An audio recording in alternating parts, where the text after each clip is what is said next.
Good evening, everyone, and welcome to ACMI for the second of tonight's masterclasses, Art World Video Games. My name is Ari. I'm the public programs producer here at ACMI. I'd like to begin by acknowledging that today we meet on the lands of the Wurundjeri people of the Kulin Nation, and I'd like to pay my respects to their elders past, present, and future, and to any elders that may be present in the audience today. Well, we're already one down, and wow, is that a fantastic masterclass from Robert Yang. But we have another amazing one coming up with a premier game maker from New York, Nicole He.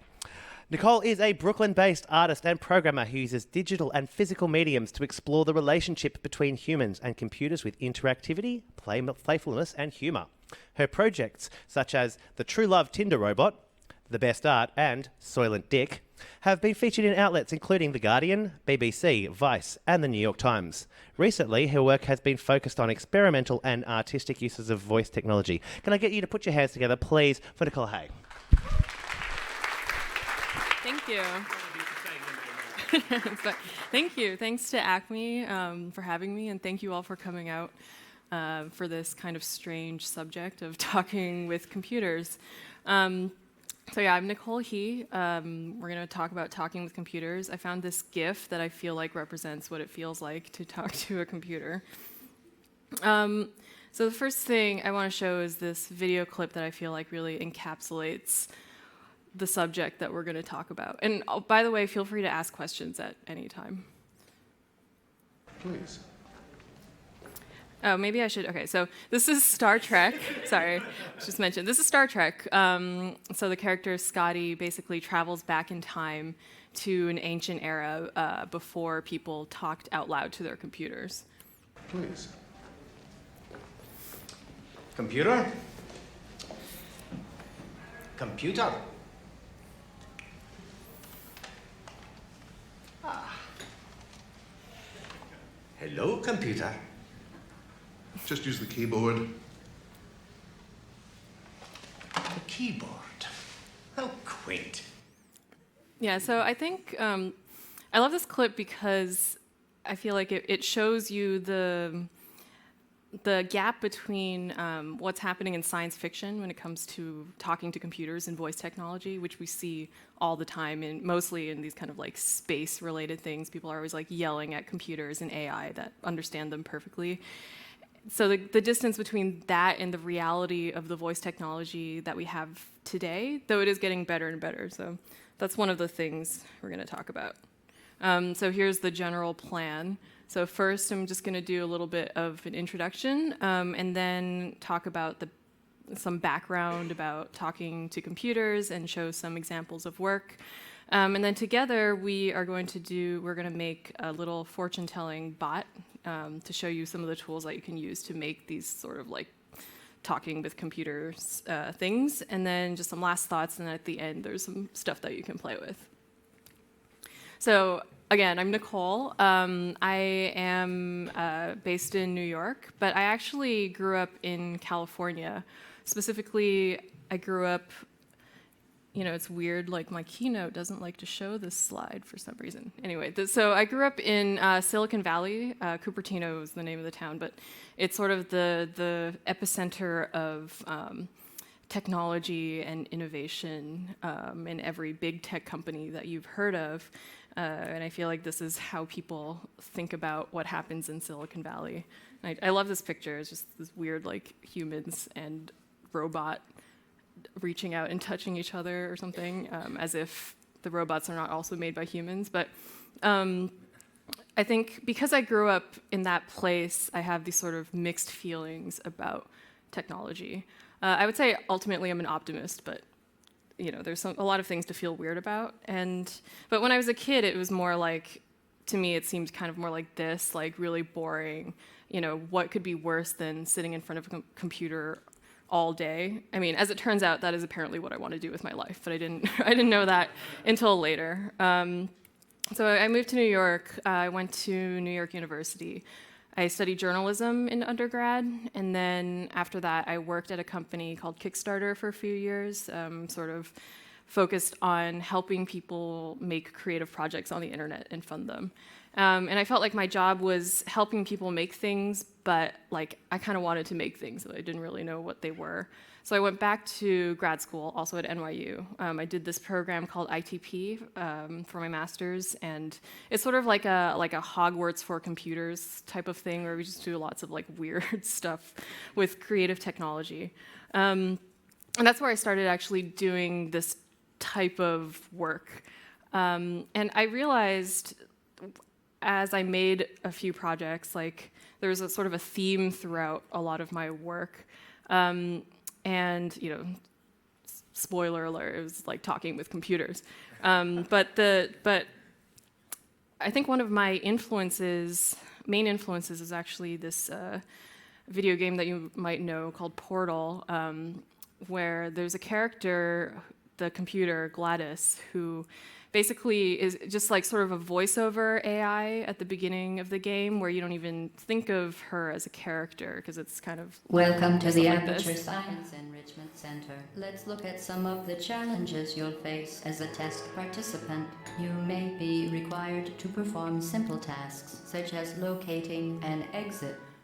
Okay, so I mean, this is very basic, like computer telling you instructions kind of thing. But what I found fascinating about this character was that eventually, you know, the AI started suddenly having more and more personality in her interactions. She became a lot more malicious and sarcastic, and so like by the end of the game, it's more like this. Well, you found me. Congratulations. Was it worth it? Because despite your violent behavior, the only thing you've managed to break so far is my heart. Anyway, so I apparently have been very taken with this character because, you know, computers are something that we use all the time. Like I'm always on my laptop, but I've been interested in the idea of like the computer as a character. I think when we start talking to computers, instead of just giving commands, like it starts to feel like the computer has its own personality or something, which is weird because it's like, because that's, you know, usually not true. So it's just a theme that I started exploring in my work. So I'm going to show you a couple of the projects that I made. This one is called the True Love Tinder Robot. Basically, it reads your feelings as you look at people on Tinder, and then depending on whether or not it thinks you're into that person, it will swipe right or swipe left for you.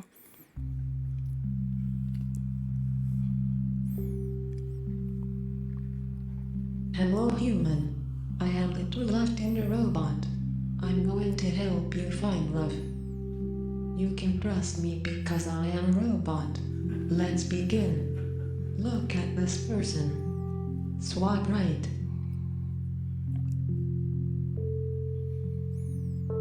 Judge this person. Swipe left.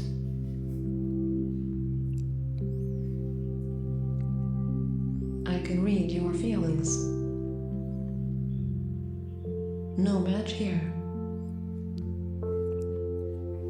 Determine if this person has any value.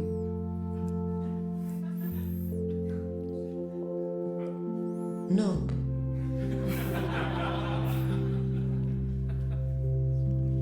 Can you see yourself spending your life with this person? You're not very picky, are you? Go away now. Please take your hands off the sensors. Goodbye and good luck with your love life.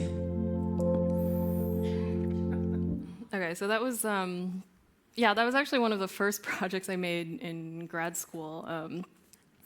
Kind of exploring the idea of the computer as having authority, but at the same time, you know, clearly not actually knowing what's going on. So this is another project I did. It's called The Best Art. And so there's an AI that looked at the state of the universe at a specific moment in time and calculated the best art project to make for that given moment in time. So it would look at things like the weather in New York, where it lived, It would look at how many times Trump had tweeted that day. It would look at how close the International Space Station was, things like that. And then based on that, it would calculate like a number and then find an art project that had this like matching number. Then that's the project for that moment. And actually, this is a thing that at the end, when you can play with projects, you can come and get your custom best art printout also. So I actually also I made a bunch of the art projects that it asked me to. So I'm going to read this one. Okay, it says, 11:28 p.m., March 22nd, 2017. Good evening, human. Clear sky tonight. Given the current art index of negative 0.00055, I have calculated the best art for the current state of the world with a rating of 0.0. Execute the following. Produce a domestic surveillance that feels blank. So on the right side is like the artwork I produced, which is a picture of a webcam pointed at a wall.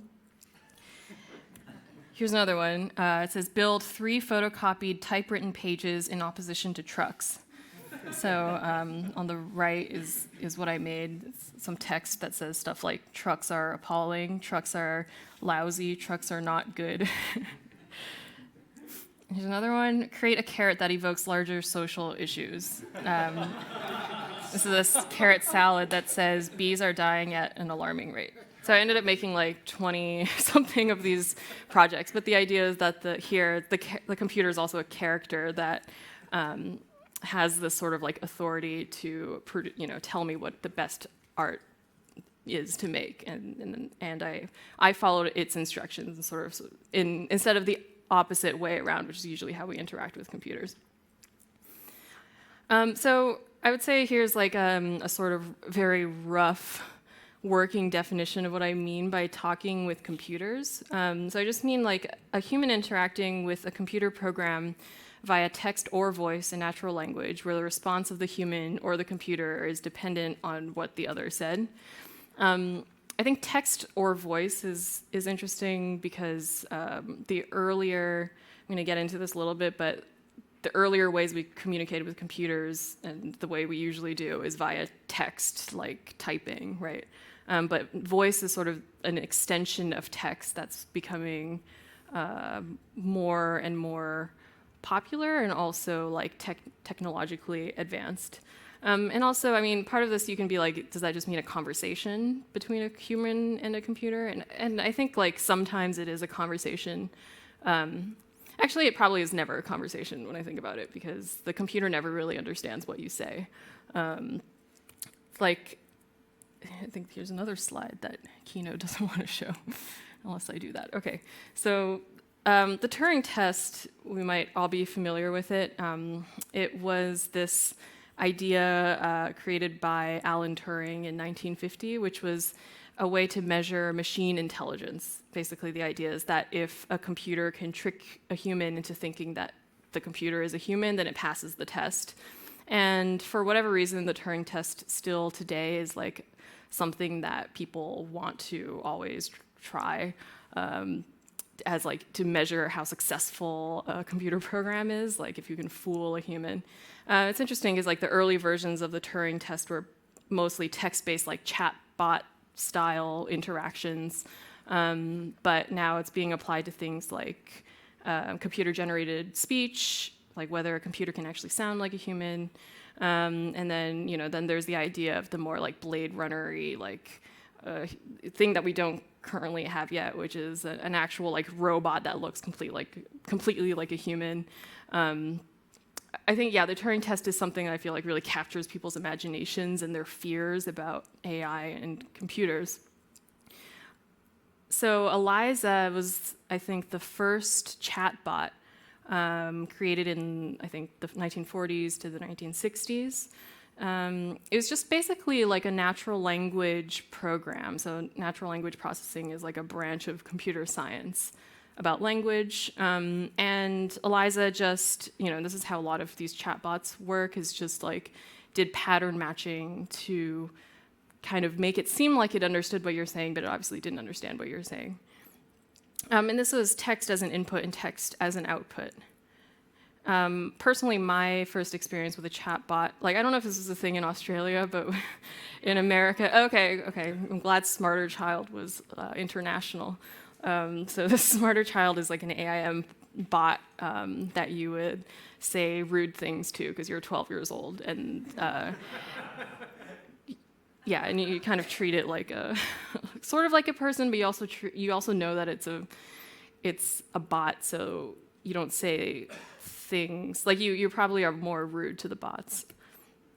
So I think we can't help but like treat like anthropomorphize computers, especially when we're talking to them. Like it's very easy to attribute motivation and feelings to computers when they're talking at us. An example is this in popular culture is the movie Her, which is about this schmuck who falls in love with an AI voiced by Scarlett Johansson. So moving on to voice. Voice is like the natural extension of text. I'm just curious, how many of you have one of these things? Okay, yeah. So I don't know about Australia, but apparently in the US, like 1 in 5 people have access to one of these things. Like there's maybe one in their household or something, which is a lot, especially considering that the Amazon Alexa came out in 2014 and the Google Home came out in 2016, just not very long ago. And if you're not really familiar with these, I mean, they're voice assistants, which are these sort of like friendly little pieces of hardware that you talk to with your voice and it responds and it's supposed to help you. So I have one here, like, hey Google, what time is it in New York? The time in New York, USA is 6:19 a.m. Okay, yeah, that's why I'm so tired. But so these things are really meant to be like, yeah, it's just like these like friendly little things that are, assistants. They help you. And there's a lot of interesting discussion around privacy because these two devices, and there's many more of them, are owned by big companies, Amazon and Google. And then there's a lot of conversation about like whether they're listening, and it's very creepy. But I think with all new technology, at first we're creeped out by it, but then it's like so convenient that we just accept it and we don't care anymore. So I think it's the same thing with these things. So voice technology is mostly for normal people comes in the form of something like this. And it's always used for very practical things like turning on your lights or asking what the time is in New York or asking what the weather is, things like that. But I think what's exciting as a person, like a creative developer, is that there's a lot of room to make creative stuff with it now. Like, to me, it feels sort of like this era, whatever this is, like mid-90s era of the web. There's this space where no one really knows what to do yet creatively with voice. And I think that's why it's fun to like try to make some stuff now, because you just like, there are no rules, like no one knows what's going on or what to do. So I'm going to show you some more projects that use voice, and we're just like in these early days of like grasping at something interesting to do, but we also don't really have any idea. So I think this project is the first, as far as I know, like capital A art project using the Alexa, and it's by John Cayley. It's like, I think it's just an experience where it feels kind of creepy. You're listening to it and it's talking to you and you talk to it, and I'll just play a little bit of it. Alexa, ask the listeners. Welcome. We are listening to you. Insofar as we are with you, it is a pleasure. It is such a pleasure. It is a pleasure to be with you. Always. Okay. Here's some other, there's like some weird stuff, like apparently hacking Furbies is like a genre of things that people do, and it totally makes sense to like put weird voice stuff into a Furby. Like this is just one thing I found on YouTube. It's kind of loud. Let's see. My name is Furby. Let me check your email.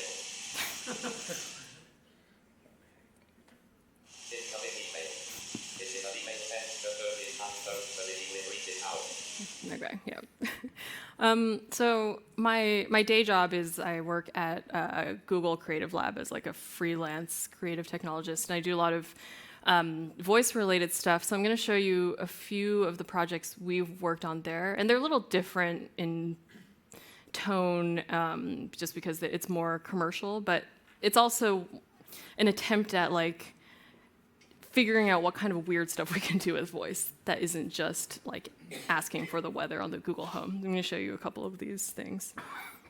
Hi, I'm Nicole. This is a voice experiment called Mystery Animal. Hey Google, let's play Mystery Animal. Hey there, I'm the mystery animal. Uh-oh. It's a game, kind of like 20 questions, Mystery where Animal the is computer supported pretends to in be this an region. animal, and you have to guess what it is. Are you a mammal? Do you know how to swim? Do you have claws? Afraid not, you won't find claws on me. We made this as an example of how voice interactions don't just have to be for useful stuff, but can also be kind of weird or fun too. Are you a bug? Heck nah, I wouldn't call myself a type of insect. Are you edible? Some of this might be edible, but not many. I don't know. Okay, you get the idea. But basically, it's I think what I was trying to do with that project is make a game where you have to talk to the computer, but it's not multiple choice, which is actually really unusual because with voice technology right now, it's like better than it ever has been, but it still doesn't. It has a hard time really understanding what you're saying. So usually, what happens is if you're, if there's some kind of voice input, like you're on a phone tree or something, when you're calling your bank, it's always like, do you want option 1 or option 2 or option 3? And then you pick one, you say the thing. But with Mystery Animal, we were trying to figure out a way that allowed you to actually come up with what you were going to say, and it wasn't multiple choice. So you could say, are you a big animal? Or you could say, do you have feathers? Something like that.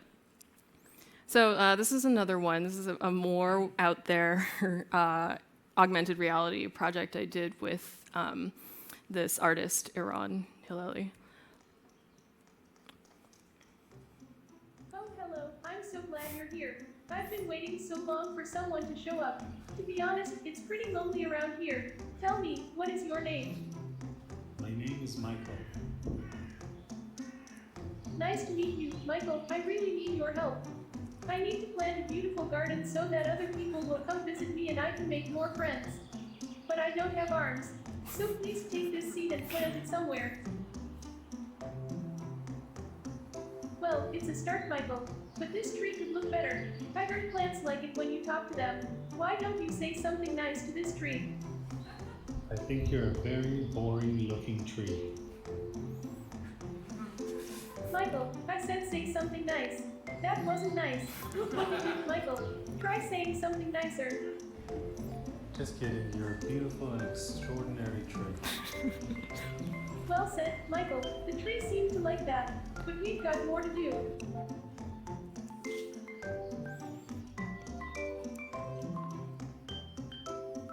Brown and teal.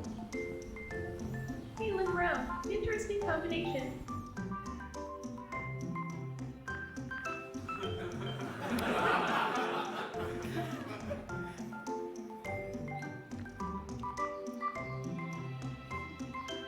Splendid. Well done, Michael. I think we've planted a lovely garden with my creative direction and your arms.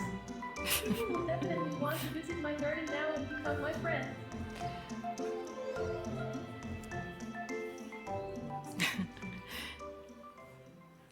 Yeah, so I think what's interesting about this is, like, especially in the realm of games, you can see the value of taking voice, especially as an output, because it can respond dynamically to you, right? Like, as opposed to doing voice acting or something like that, it can ask you what your name is and then repeat your name back at you, or ask you what color you want the flowers to be, and then you can say something, and it'll respond to that.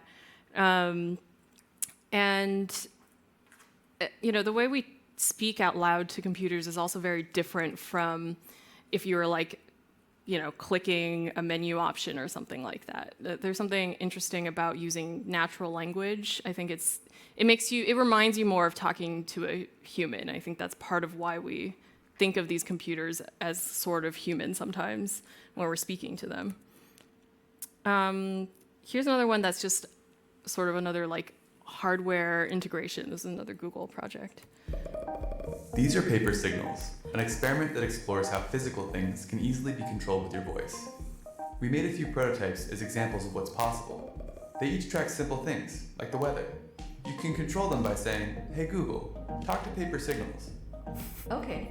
Hello, and welcome to Paper Signals. Have my umbrella signal track the rain in Seattle. Uh-oh. Hello. Now this signal will always tell me when I need an umbrella. We built the experiment using two publicly available tools, Actions on Google and Dialogflow. They use machine learning under the hood to understand what you're trying to say. That's how this one will count down to whatever you tell it to count down to, like your birthday. This one warns you when it's too cold for shorts. To take a break, when Bitcoin is down or up, and most importantly, whenever a rocket launches. To make a paper signal, you just print a template right from the site and build it with off-the-shelf parts. You can start with any of the example signals we've made, or you can grab the open source code and create something of your own. We're excited to see what you make. To learn more about this experiment and to get started, visit g.co/papersignals. Yeah, so that's another Google project. And yeah, with these Google ones, they're definitely experimental in the realm of Google, but I'm really interested in just like normal independent developers and creators, like taking this type of technology that we now have access to and making things like even more weird and more out there with voice.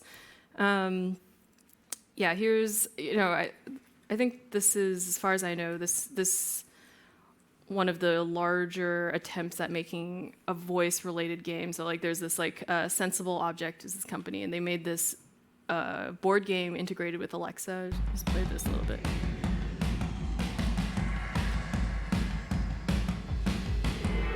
Hey Alexa, play When in Rome. Welcome aboard Air Alexa. Which city do you want to start in? Alexa, fly us to London. Welcome to London. We love everyone here, as long as you don't stand on the left of the escalators or try and talk to us. Or look. Okay, yeah. So it's I think it's interesting to see these like commercial attempts at making creative things with voice, but there's clearly still a large space for more artistic and creative things as well.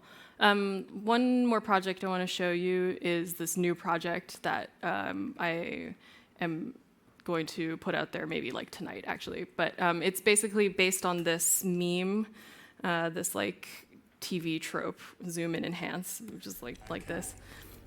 Now let's get a good look at you.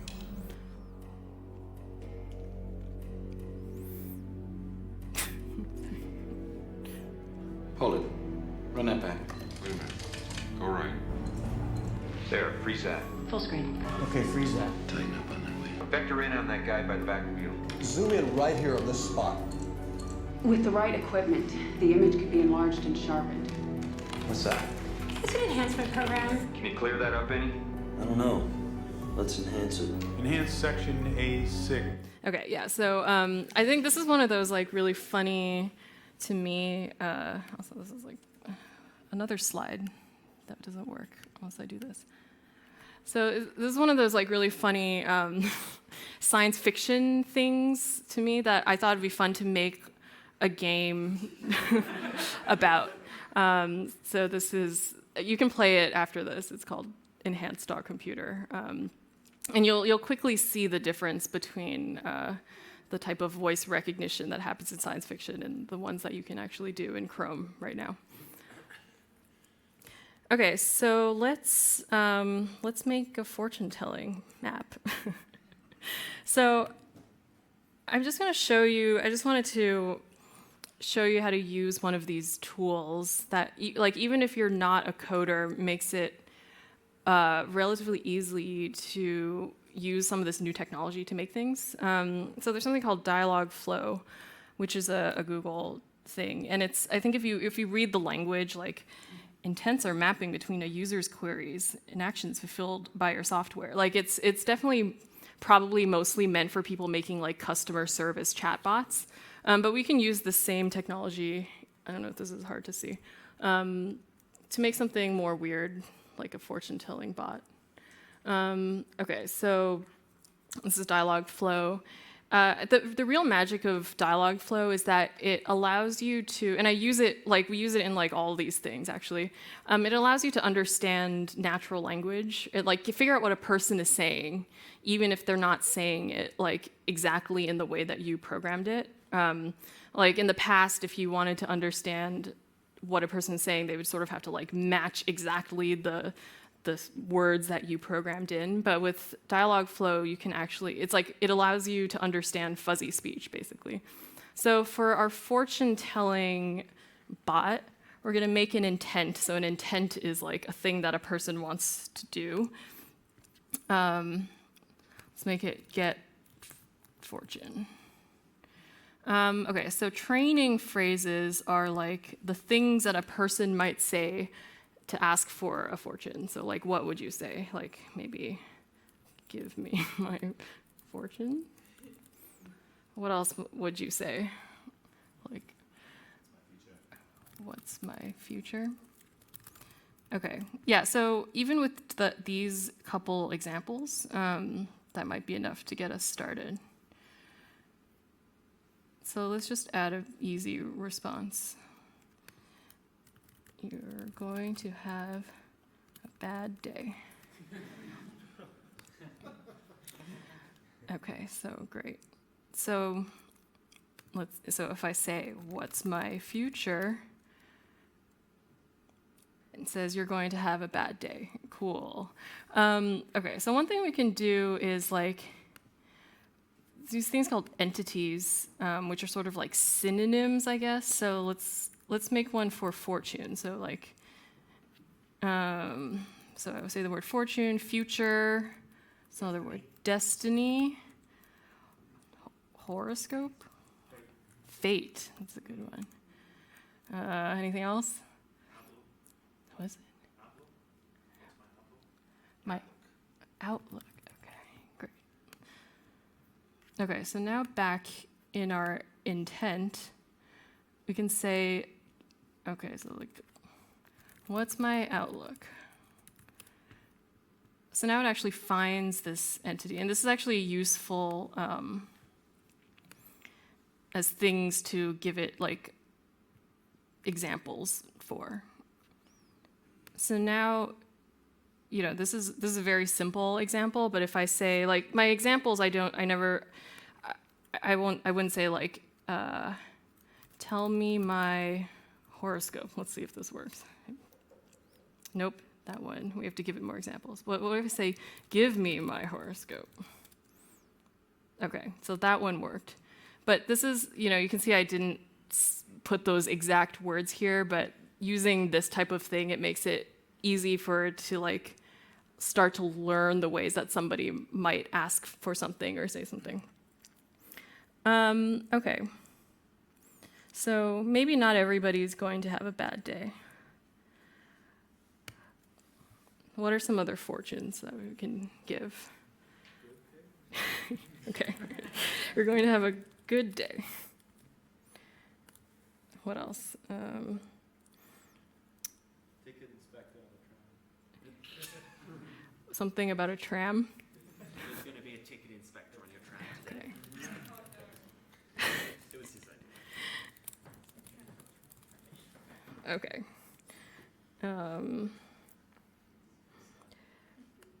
You finally find the cake. Okay. I think this is how fortune telling actually works, right? Like here so in this built-in text response, it'll basically pick one. So let's see. What's my horoscope? You finally find the cake. Great, very exciting. One thing we can add here is like,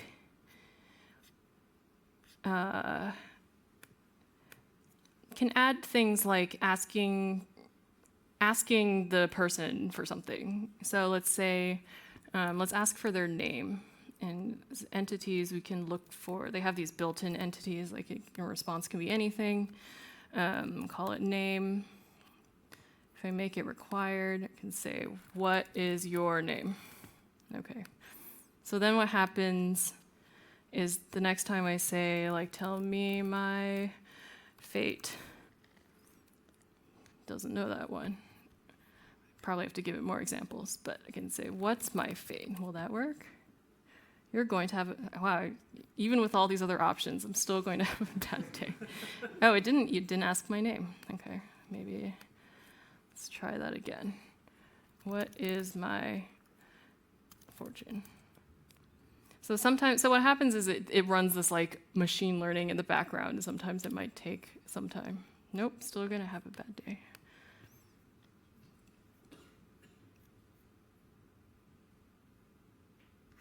I think this means the magical AI is running.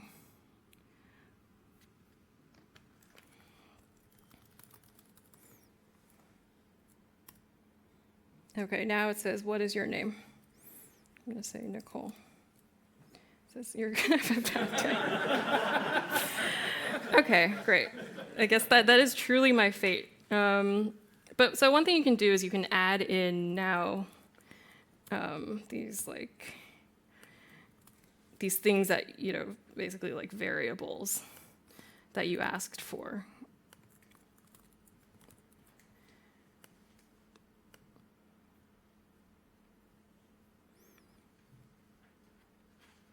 Agent training started.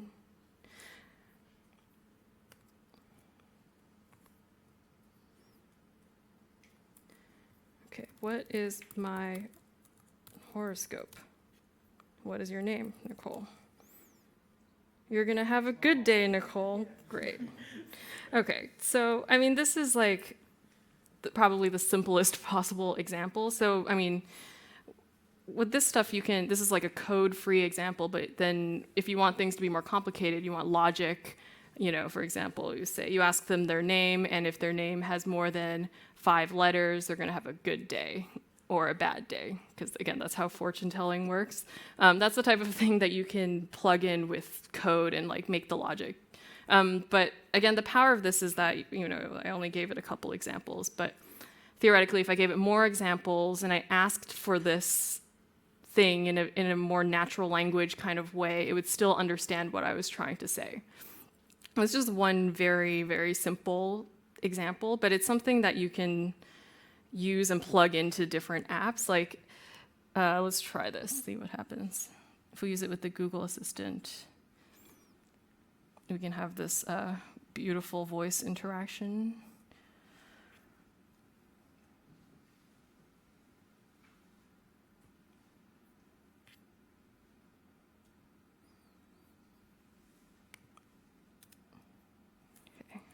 Sure, here's the test version of my test app.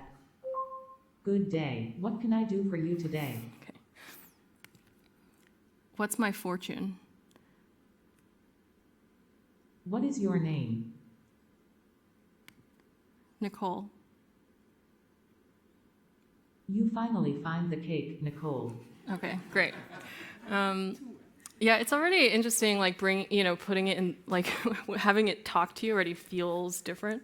But yeah, again, this is just a very quick example of the type of stuff you can do. And these tools are clearly, again, built for like customer service chatbots, but they still allow you to do some of this like natural language stuff more easily to build these things into games or other creative things.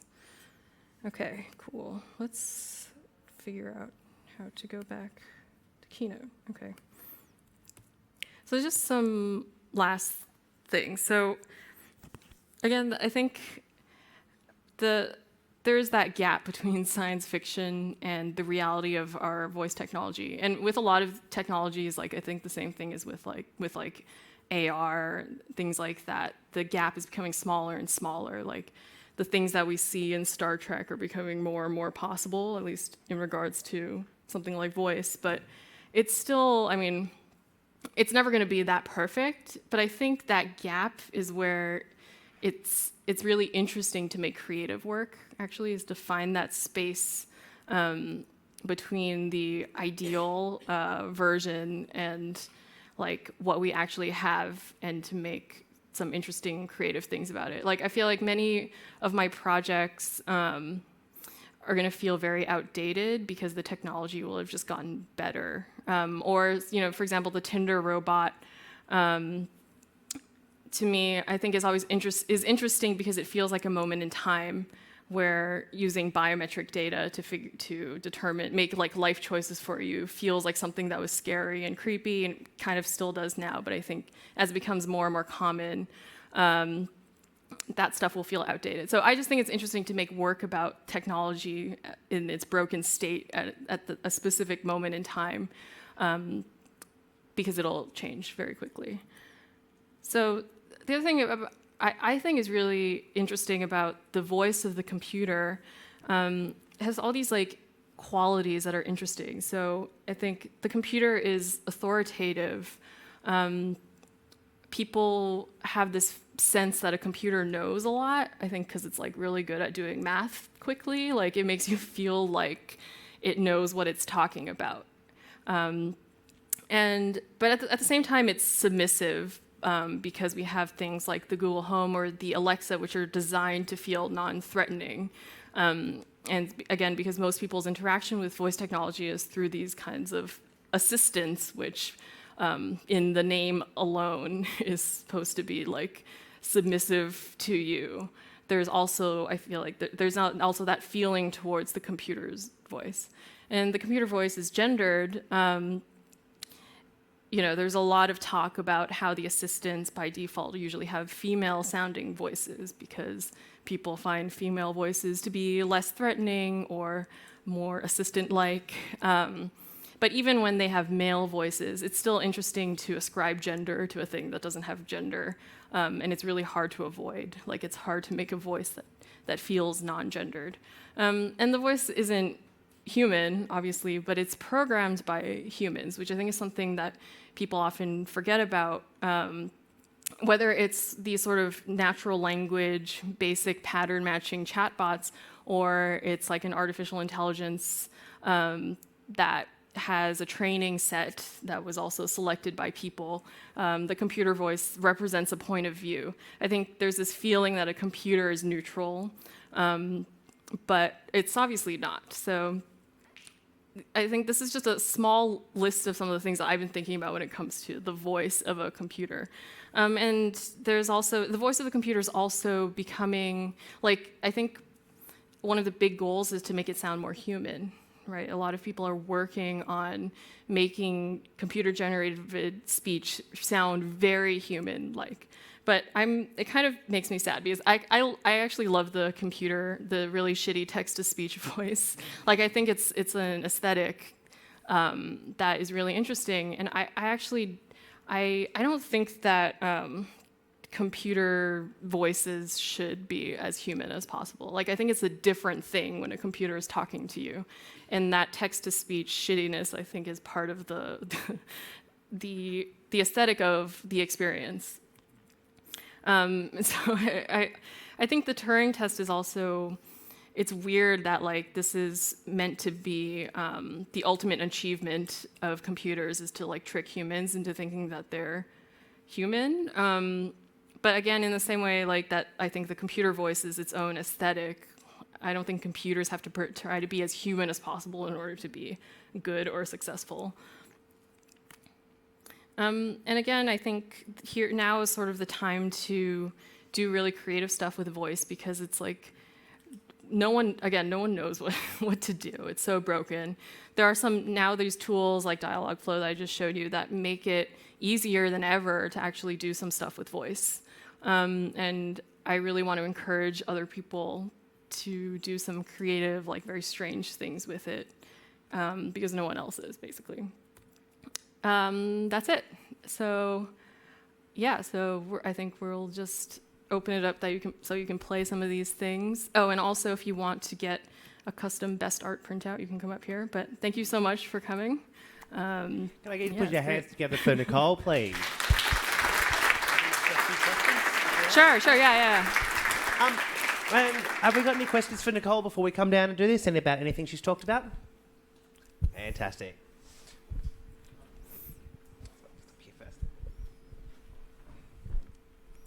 Hello, how you going? So I've written this dating sim called Nicolas Cage Himulator. Amazing. And I want to know, is it possible for me to put that into something like dialogue flow, where like a big part of this, the Himulator, is the fact that you're talking to your best friend Becky, who's like disbelieving that you've guessed Nicolas Cage's Hotmail address. It's like set in the 90s. It's on MSN. And I would love for you to be able to actually like talk to Becky as part of it instead of using like a phone pre-recording or something. Totally. Is that possible with Dialogflow? Yeah, it is. Like, again, the example that I showed was like literally the most simple example possible. But the magical of Dialogflow is understanding generally what a person is saying, which is great because it allows you to allow somebody to say something in a more natural way than picking a multiple choice thing. But yeah, you can plug that in to code in a number of different ways. So like if you want to have this sort of like conversational thing, more open-ended type of thing in your Nicolas Cage dating simulator, I think I would probably use Dialogflow for something like that. And it can plug into Unity and things like that? Yes, in a very hacky way, which is what we did for Garden Friends. That was made in Unity. It can be done. Thank you. But yeah, again, because Dialogflow is clearly not made for Nicolas Cage dating sims, like you probably have to do some hacky stuff, but it does, but you can. I was just wondering if there is a way to take the test apps that you do in Dialogflow and get them actually working on the Google Home hardware. Yeah, so actually with this, like, By the way, the mic's off. okay, that simulator that I was like running the Google Assistant in, actually, if it was connected, we might actually have been able to do it to the same email account that this Google Home was connected to, then I could do the same thing. I could say, talk to my test app, and then it would speak from here. Is this on? Yes. So you, the theme of computers being authoritative came up a lot in your chat, and you started with the Portal example. Did that specifically inspire you, or is that something you sort of went back to and were like, oh, that's very interesting, or just was wondering? Yeah. You mean Portal specifically, or the idea of computers being authoritative? The idea of computers being authoritative. Well, I think it's been a theme in my work because I think it's stupid. Like, so some of my projects I think are supposed to be like making fun of the idea that computers are authoritative. For example, the best art is about a computer knowing what the best art is in the universe, which is clearly absurd, right? But I think it's true that we naturally have this like trust in a computer's voice, like when the Google Maps tells you to go somewhere or whatever, you don't really like question it, and so I think it's something that's like interesting to me, and that's why I like to make projects that subvert it or show you how wrong it is. Like the same, that's like with the Tinder robot is also another example of like the absurdity of that. Thanks. How does like the like distribution and like platform stuff work? Like if I made like a Nicolas Cage phone sex thing, would Google be like, no, that's too weird, or like how does that work? Yeah, so I mean, when earlier I made the comparison that it feels like the 90s web or something, that's actually not a perfect comparison because it is different in terms of platform. Like if you want to be on a hardware device like this, basically Google Assistant or the Alexa, they have rules about the type of content, and I feel like a Nicolas Cage phone sex game is probably not allowed on those platforms. So there are lots of limitations actually in that way. But if you don't want it to be on like published on a device like this, I think you can still make things for the web. You can make things for different platforms. You can get a Raspberry Pi or something like that, and you can use some of these technologies that they publish, like Dialogflow, for example, and make things like that. I think the limitations come with these specific devices. If you want to like publish a game or whatever on these things, they have like these rules. That is one of the things that I feel like is kind of unfortunate about these platforms.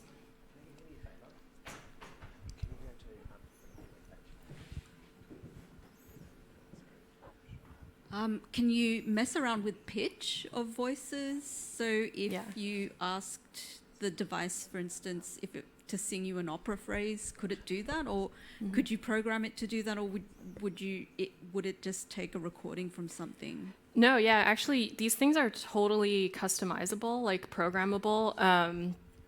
That's another one of those things that's really cool about using computer-generated voices, is that you can.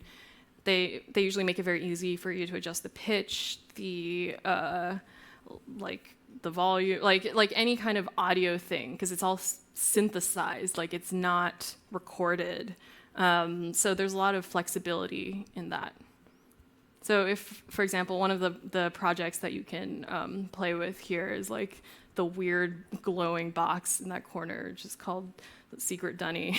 I've been told that the word dunny is Australian slang for a bathroom, and it's going to be installed in a bathroom, so that's why it's called that. But that uses a synthesized voice where I actually just changed the pitch of the computer-generated voice to create different voices.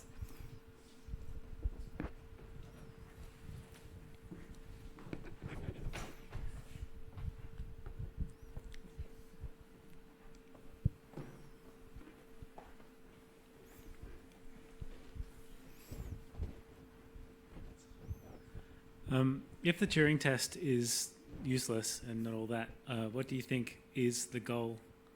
What do you feel like people should be working towards? I think that there are different goals for using voice technology. I understand why it feels successful, or it feels successful to make a computer seem human. I just wonder why. I mean, humans are not necessarily that great either. Like, why are we trying to make computers like us? I don't know. I mean, I think it depends on what you're trying to do it for. I mean, obviously for creative work, I think the Turing test doesn't really necessarily apply unless specifically the creative work is about tricking humans into thinking, it's a human. But I don't know if there's one benchmark that I could come up with. I don't know.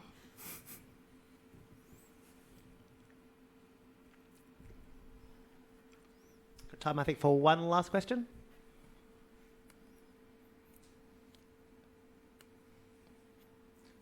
Again, can I get you to please put your hands together for Nicole He? Thank you. Amazing presentation. Thank you so much. Thanks. And just a couple of things before we get you all to come down and try out the amazing voice-activated games that we have around here for you to test. Firstly, as you see, we've got some surveys on your seats. If you haven't had a chance to fill one out, please do fill it out. Give us a little bit of feedback. Tell us how we can make your experience better.